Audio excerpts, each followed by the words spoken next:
Yes. your this Yes. was your measure for when you went. This was, yes, yes. I had a basic idea as to what I was looking for, so I immediately came to the conclusion that this did not fit into that which I was in search of. So I was living in Washington at that time, and I was going to school, and at that time the Muslim used to do dawah on the street. And there were some brothers in the downtown district of Washington, D.C. that were selling a newspaper, Al Islam, okay, the Islamic Movement Journal. So I took one of their papers, read it, it made sense. So I looked for the address on the back, and shortly thereafter, I went to the mosque, which was at that time located on S Street in Washington, D.C., and there I became Muslim. And I mean, so at that point when you became Muslim, it was on clear knowledge. Oh, you had yes. studied Islam. Yes. You had found what you thought Islam to be. Yes. So how did you feel? I mean, what was it like when you took Shahada and became Muslim? When I became Muslim, it was the feeling, and in my life I've had 3 incidents that have really touched my heart and impressed me.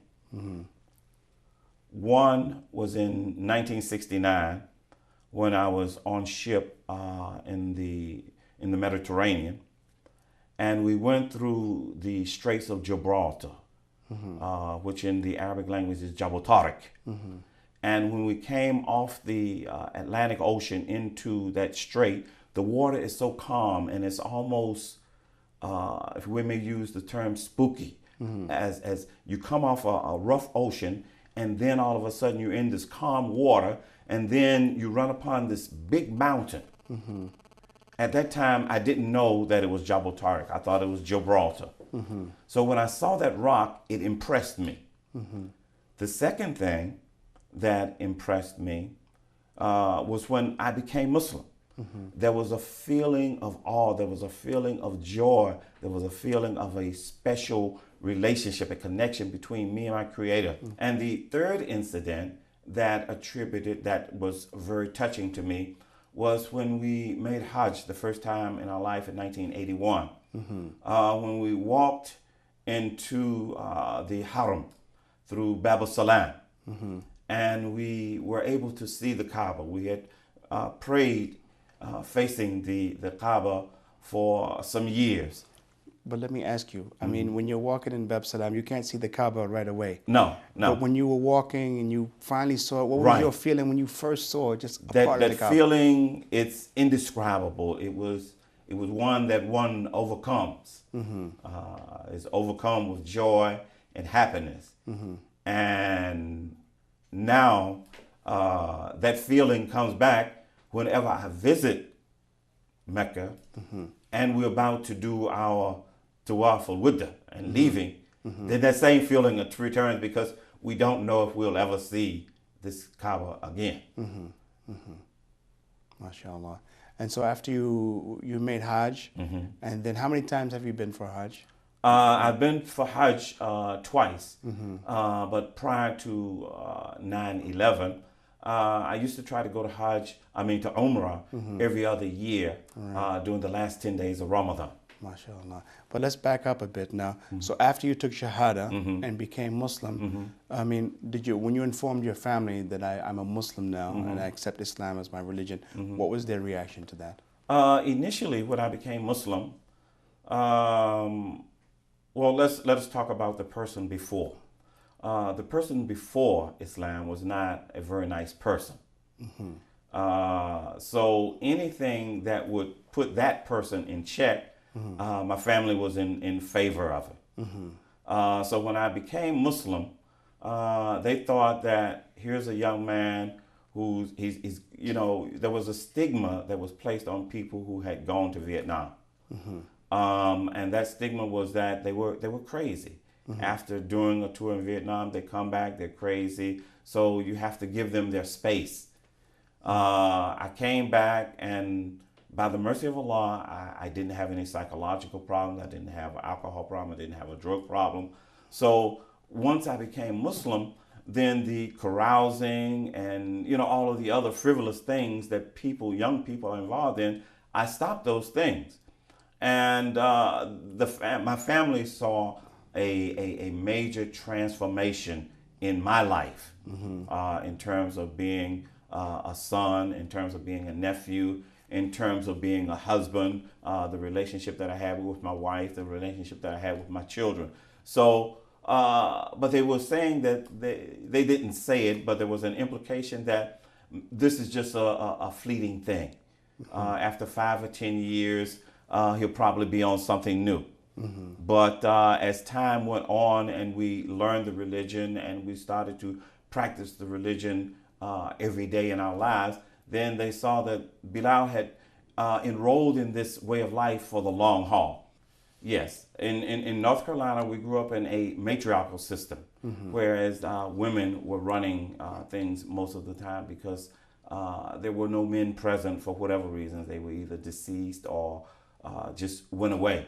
So as a result of accepting Islam, I started to be groomed for the position of leadership, the position of being involved in this decision-making process.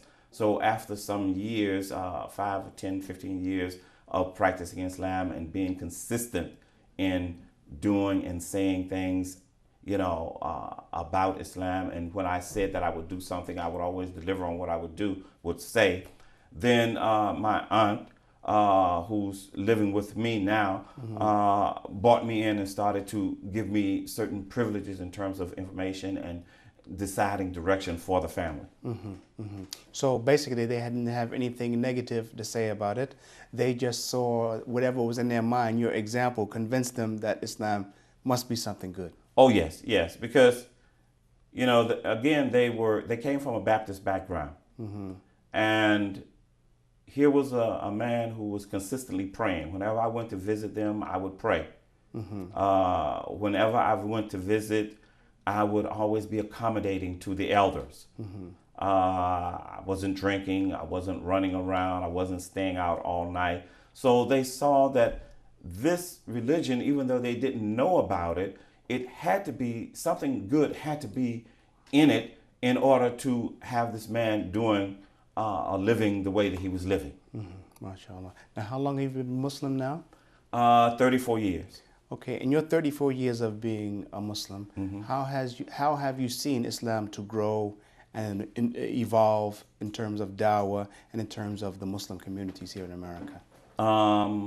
In the 34 years that we've been Muslim, when we initially became Muslim, I would say we knew many of the people who were practicing Islam.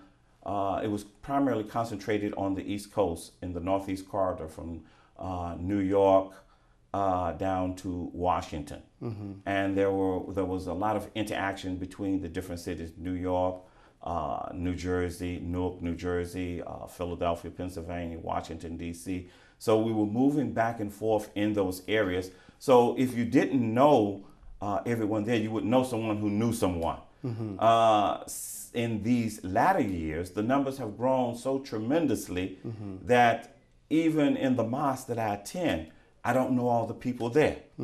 Our congregation, by the grace and mercy of Allah, during the Eid, because everyone comes out during the Eid, is around 7,000 to 8,000 people that attend Eid prayer in our particular masjid. So the numbers, the demographics of Islam have changed tremendously in America over the past 34 years. When I moved to Atlanta, there was not one masjid in Atlanta.